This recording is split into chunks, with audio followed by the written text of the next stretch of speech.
volcanoes in the building. In the beginning there was only Lord Thunder. Then there was a crack of lightning, and Loku appeared.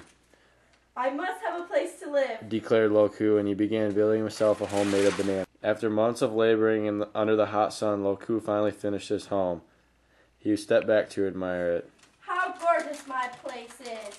It was worth the months of hard work. I must be most happy here. At just that moment, however, Lord Thunder came howling by and stamped the house into the ground. Oh no! Cried Loku. Why did you do that? Destroying things gives me great pleasure. Lord Thunder said meanly. I especially enjoy demolishing those things that have taken a long time to create. You are cruel and must be punished for what you have done. Loku roared at Lord Thunder. I shall turn you into a rooster. Loku raised his hand, and Lord Thunder was immediately turned into a crowing rooster. Terrified, the rooster tried to scurry away, but Loku caught it and placed it in a cage.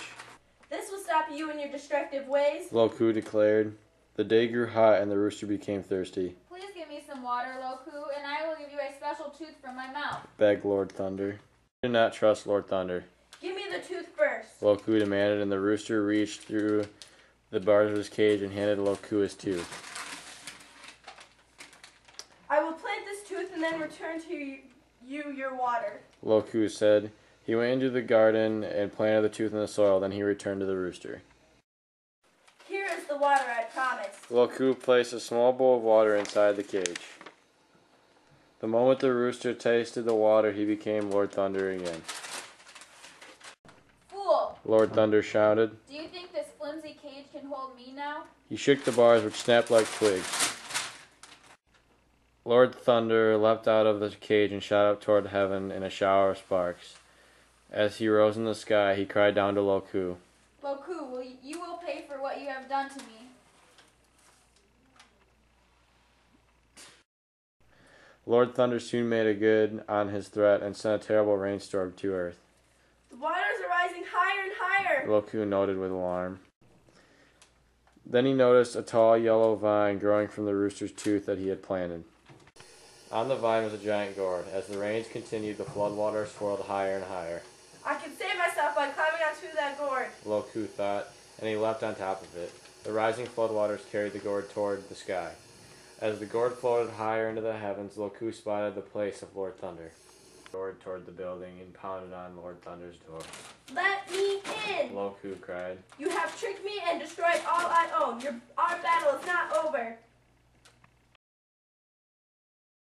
Lord Thunder opened the huge doors of his palace. The doors were so enormous that all the floodwaters upon which the gourd floated rushed through the opening. The gourd went plunging toward the earth, and Loku was holding on frantically. Help! Help! Loku shouted Loku, but Lord Thunder only laughed. Ha ha ha! Loku's gourd crashed into a mountain, and Loku was killed. The giant gourd was destroyed. However, from its shattered pieces, a human boy and girl appeared. You shall grow to adulthood and make children. Lord Thunder told the pair. They grew before his eyes. Now stand together so that you make a double shadow. Lord Thunder instructed the two adults. They did as they were told, and from this double shadow all the people of Earth were created.